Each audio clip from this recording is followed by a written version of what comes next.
Greetings, sacred beloveds. This is Aria Gaines from Sacred Earth Guardians, and today we are going to be diving into why astrology, why celestial astrology. You know, I remember growing up, I was always fascinated with astrology. I would read the sun signs in the newspapers when that was still a thing. There's still some newspapers out there for sure, but a lot of times they're looking at astrology online, right? And so, when I really started out, they really talked about the sun signs, they say like, oh, what's your forecast? And like the love of your life is going to come meet you, or you're going to strike big and win some money. And for me, I've always been a deep diver. I have the Leo rising, which is perfect because I am just so out there, and Leos are playful and they have the energy of leadership, and they're just like, woo, life of the party. But what some people do not know, although some of my friends are Scorpios or they have a Scorpio moon like myself, I have Scorpio moon. And to prove this, I got my Scorpio moon mug here, which is actually really awesome because this actually is a gift from my astrology teacher, Adam Labas, and it's so awesome that I get to be able to drink this tea. And of course, when he was like, which one do you want? Which sign do you want? I was like, I'm picking the astrological sign Scorpio.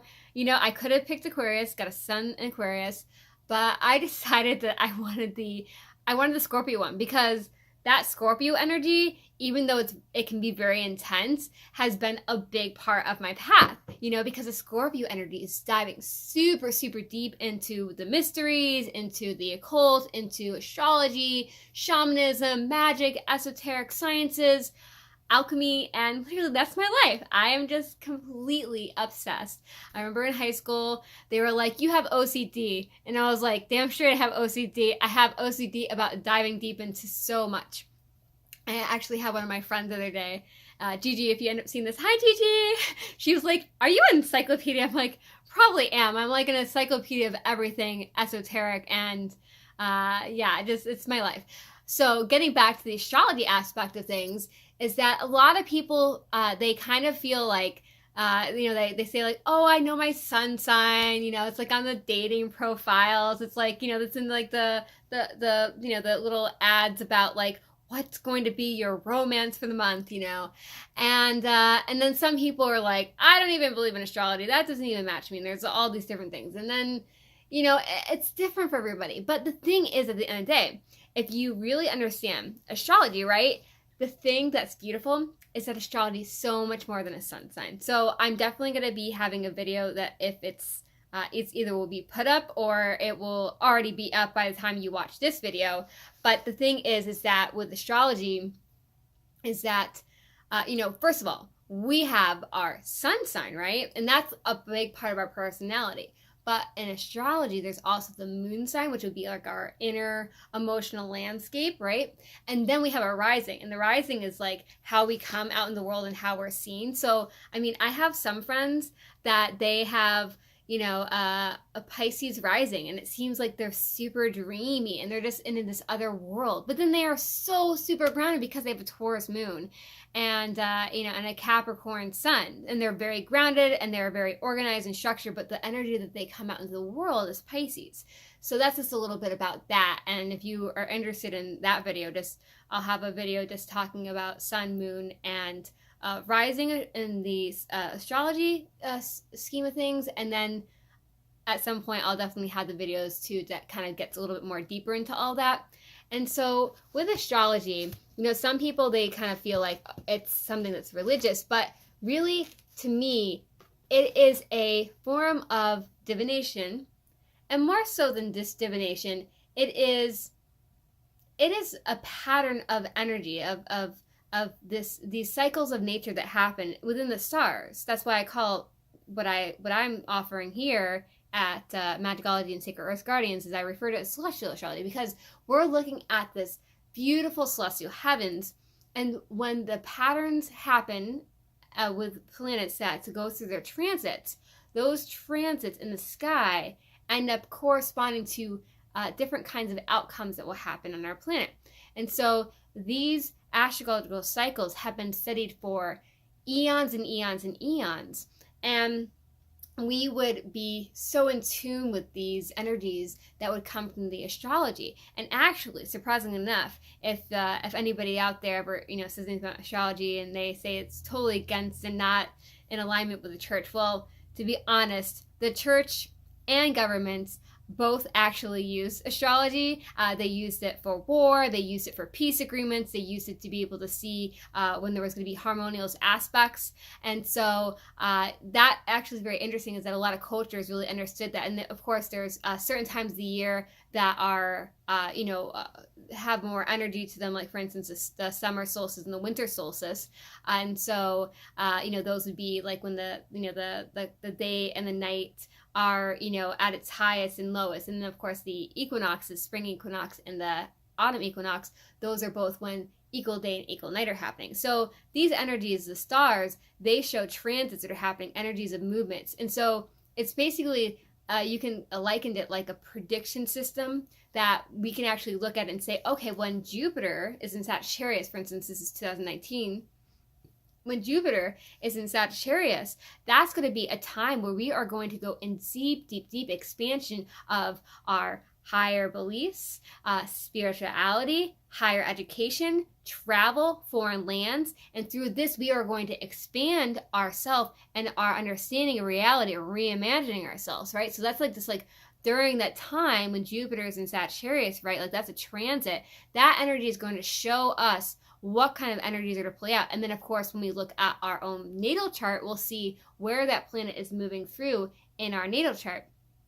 And so we'll be able to kind of see these themes that are playing through. And then when we start getting deeper into it, then we could say, okay, for instance, for myself, I have the Sagittarius, Jupiter and Sagittarius moving through my 5th house. And my 5th house is ruled by the sign of Leo, which is the sun and play and exploration and a lot of hobbies and kids and stuff like that. So for me, I would be looking at saying, okay, Jupiter is going to go through Sagittarius through my 5th house, which is going to impact me in regards to play and exploration and very much that party energy, very much that about the hobbies, and it can also be gambling too, in kids, but it's going to be this very it's going to have this overtone of very playful, a lot of hobbies. And so for me, I see is that through my my expanding into more hobbies and more passions, and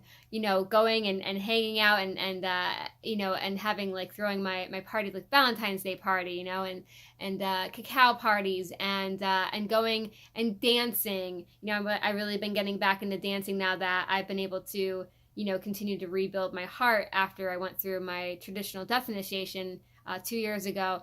And so now I actually have enough energy, so I'm going to be going out dancing on a more regular basis, and there's going to be a lot of travel this year, and I have a lot of stuff with advanced spiritual training with my native elder Zane and the Peruvian medicine path, as well as my other native elders, and continuing to grow as an herbalist, an astrologer, and as a leader. And so there's going to be a lot of expansion through my hobbies, my passions, and that is going to expand my mind. So that's an example of how the astrology can play in. Then when we get into more specifically when the transits are happening, and then we look at it in regards to our own chart, on our natal chart, we'll see how that's actually affecting us.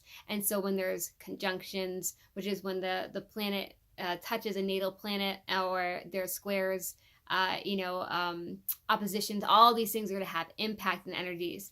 And so with that, we look at our natal chart, which will be basically like a snapshot. You can see like a celestial roadmap for ourselves that's going to share a lot of information about the energy that came from the cosmos down to the stars into our spirit when we were born, and into our soul, into our life. And it will show the patterns of our personality. It will show a lot of times what kind of upbringing that we would have, and that would show what kind of aspects of our life would be playing out and things like that. So it's a very fascinating thing about how we can look at the astrology. But I think the biggest thing that is really important to emphasize here is that, I think a good example of this, a lot of people know about Mercury retrograde. And so when people hear about Mercury retrograde, they go, "Oh no, not that again." And they always ask me because they know I'm super in astrology, and I try to remind them that Mercury retrograde, we don't have to fear it. We don't have to fear transits if they seem to be so-called disharmonious or chaotic or whatever it is, and oh, watch out for that energy, because the thing is that when we have transits that are more harsh, or say for instance Mercury retrograde, well, they're actually teaching us vital lessons. And so, that's a pattern of energy that's impacting us. Kind of like if you could imagine like a full moon. Well, we know at full moons, it's scientifically shown that there are more people that go to the hospitals during the full moons. There's more people that get committed into the hospital. There's more people that get into car accidents during the full moon. A lot of people feel very emotional, especially if they're sensitive or intuitive and empathic. They can really feel the impacts of the moons, because the moon is so close to the earth, and it's actually considered a personal planet in our natal chart, and it's it's affecting us on a very deep, more inner emotional realm anyways when we are having our transits of the moon. So this is an example about how the energies are impacting us. But the thing is that, like for instance Mercury retrograde, when we look at it, we can allow these transits to say, oh, there's this bad transit that's going to happen, or oh, it's Mercury retrograde, we got to watch out. But at the same time too, it's like we do not have to be afraid of a transit. We don't have to say, oh no, I guess forget about everything I'm doing, let's just come to a standstill because the Mercury retrograde. But what it's doing is it inviting us, saying, okay, Mercury retrograde, when that time comes, I know in my life that I'm going to spend time reviewing things, reflecting over things, and really kind of fine-tuning everything that I have going on and stuff like that. And it's not really a time to begin projects, and to initiate new things, and it's a time to go over old projects. Now, of course, if it's a project that we're bringing back into line, then that's the perfect time, because we can kind of go back to that place, or revisit and contact old clients and different things like that. So it can be a great time in that aspect.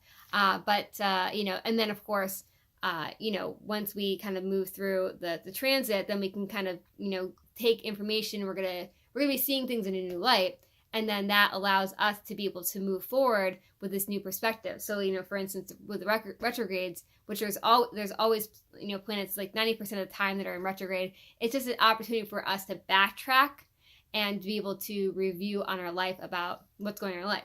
And so with astrology, again, the invitation is to say, that if there are harmonious aspects going on too, that we take advantage of that opportunity. So like for instance, this year is a great year for going to school, for going to study, going to foreign lands, exposing ourselves to different foreign cultures, opportunities to expand our mind and reimagine ourselves and put ourselves into new places with new people. And then of course it will depend on where it is, in your chart. You just basically, you can easily go online and you can just look up, free transit chart, and you can look at it and you can actually see where Jupiter is going through in your chart, and then you can see where it's going to impact you in your life. And so this is just a little bit about astrology, and I didn't have a write-up for this, but I just felt like it was important just to kind of be, off the cuff and kind of share all this. I did have like one other thing that I had written here. And so let's see here. Yes. Okay. So basically, the other two things I want to share about astrology is that there's one thing that I like to share is that we typically say that we start our new year on New Year's Day. And I also think it's very interesting, David Palmer reminds us that we even start our new day at 12 a.m. Interestingly enough, that is not always the way it was. So, with having a passion for understanding alchemy and, earth-honoring traditions and things like that, ever since a kid, I've always been very tuned with the cycles of nature through celebrating the Sabbats and the cycles of the seasons of the year. And which those are aligned with, with the zodiac, and then just studying astrology and the transits, and having always been into it, I've always attuned myself more so to those cycles than to the ones that are man-made constructs that are more modern, more recent. And so it's interesting to think that it's like 12 a.m. Well, Dave Palmer, he goes like 12 a.m. in the middle of the night. That's when we start a new day. And I'm like, that's a good point. It's like we're starting our new day at 12 a.m.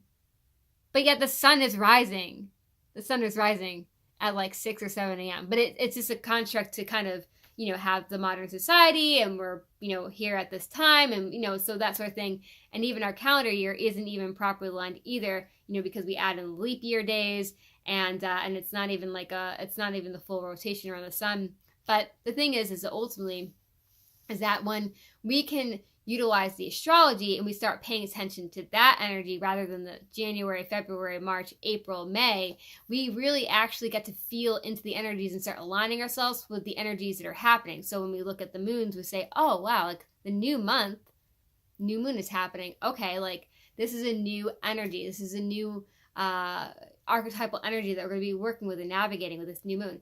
And the same thing goes with the new year. So for me, even though I celebrate New Year's Eve because that's pretty much what everybody celebrates, and, just go out and have fun time with my friends, I also know that during wintertime and it's New Year's Day, I'm not going to be so super attached to some kind of New Year's goal. Like, I utilize it just because it's a collective energy for everybody to say New Year's goal, New Year's Day, it's a New Year's resolution. But I also do know that because of the energies, the celestial energies in this time of the year, it's really about going inward. It's about reflecting on our life. It's a time of coldness. It's a time of contraction. So we're not supposed to be like cruising on forward saying, okay, gonna lose that weight, gonna, get a new job. We're gonna, do something new with, teaching a new class or something like that. So for me personally,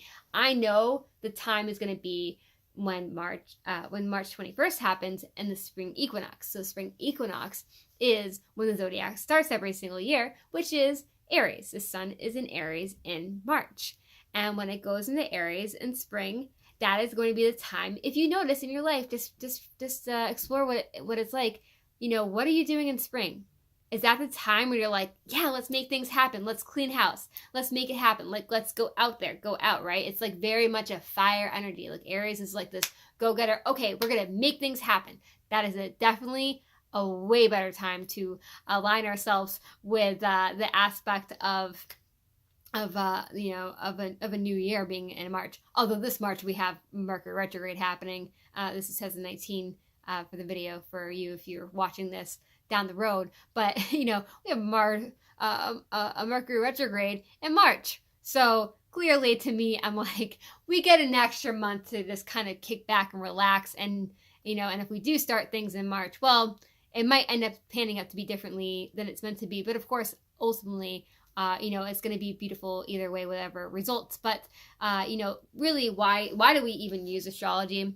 People will talk about the news forecast, and they talk about the weather forecast. It's like this. If you're looking to go to the beach, you want to look at the weather forecast and you want to see what's going on and see, is it going to be raining? If there's a very high chance of rain, you're probably not going to drive an hour out to the beach. But if you know it's going to be sunshine and it's going to be a beautiful day and it's going to have a nice light breeze, then you're like, yeah, let's do this. Let's go up. Let's go on that journey. Same thing with like making our travel plans. If we know that it's going to be a blizzard and the airports are going to be canceled, well, then we know that we won't be able to get to our destination. I also love the idea that there's many different ways that we can get to where we need to go in our paths. But I feel that astrology helps us to kind of see opportunities ahead as well as obstacles as well, and see how we can take advantage of them.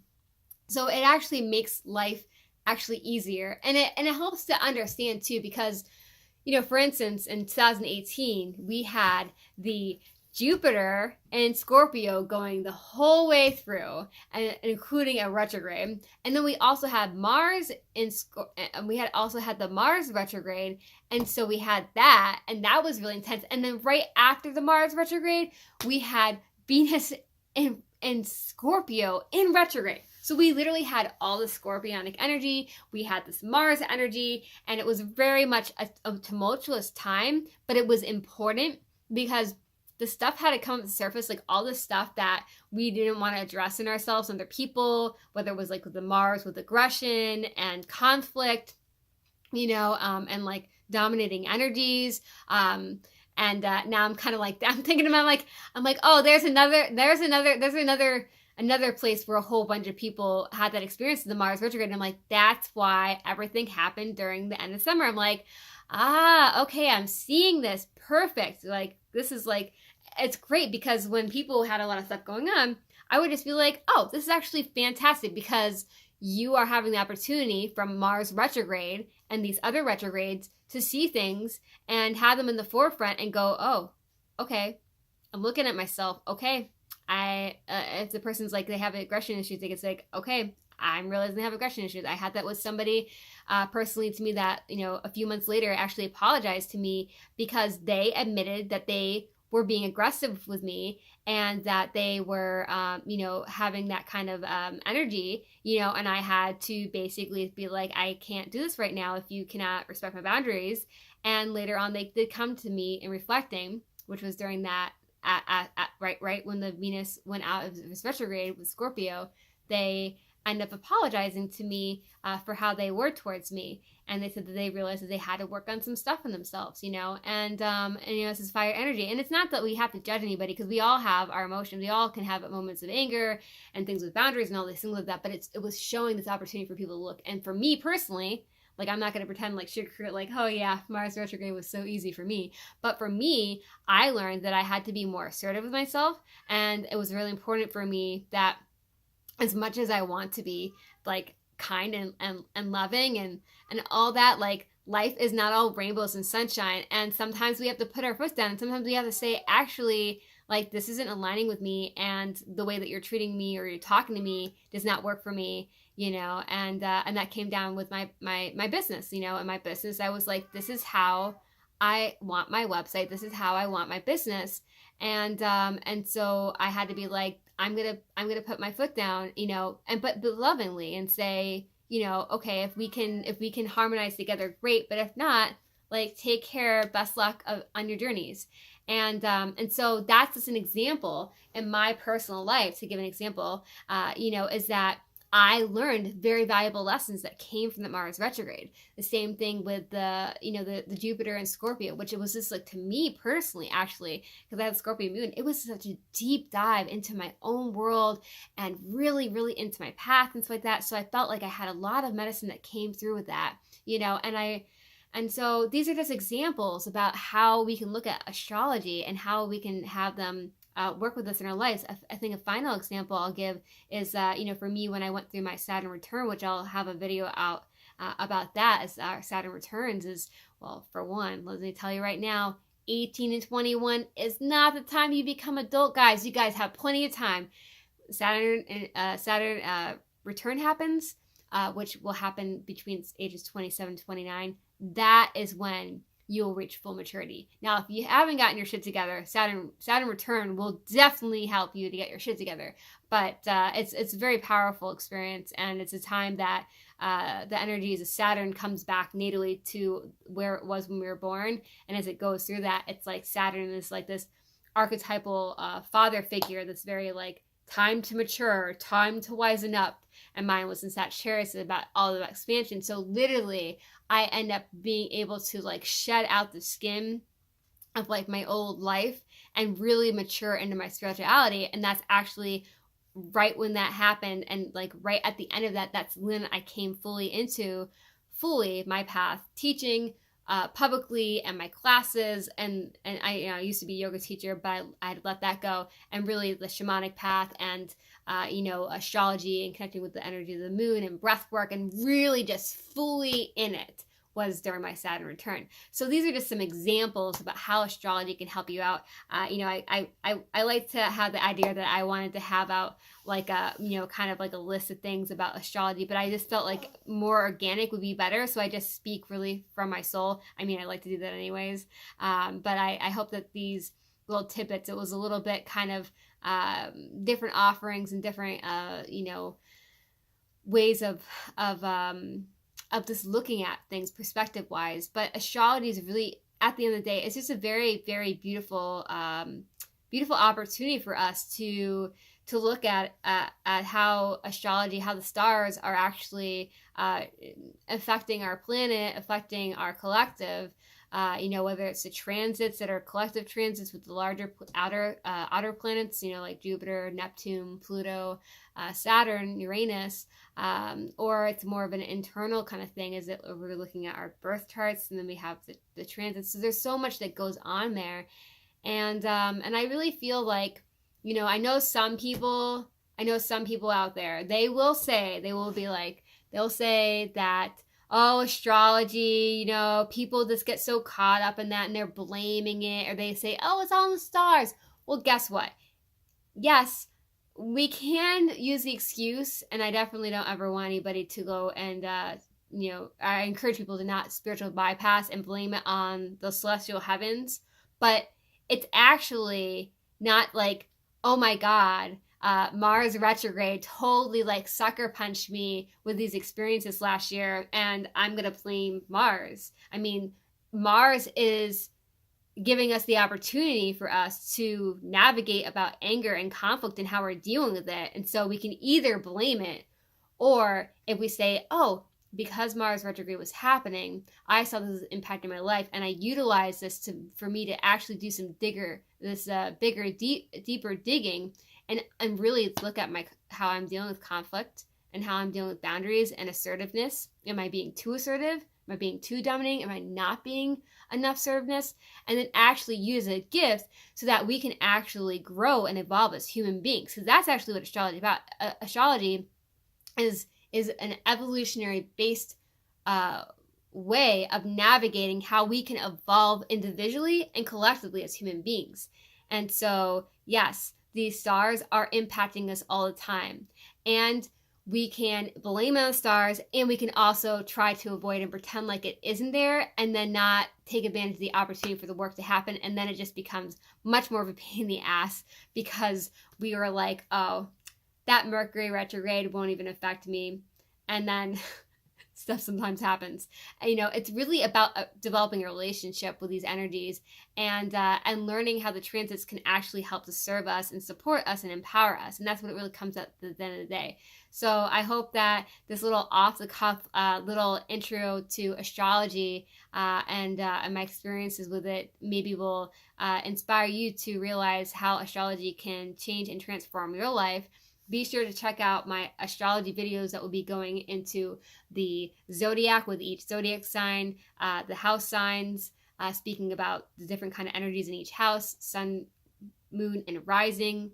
So we can talk about that, the differences between natals and transits. And of course, as always, my astrology videos that will be covering full moon, new moon forecast, as well as various transits that I really feel I want to share with you all, so that you can take advantage of the opportunity to learn how astrology is affecting your life, how these stars are affecting your life, and how you can actually use this information for you to empower life, whether it's taking advantage of opportunities and you're like, I'm actually thinking about going to college, or I'm going to this, or I want to go to this, let's say shamanic apprenticeship, and actually, wow, Jupiter's in Sagittarius, this actually could be a great time, or I felt really called to travel, and it's actually a great time because of the energies that are going on stars now.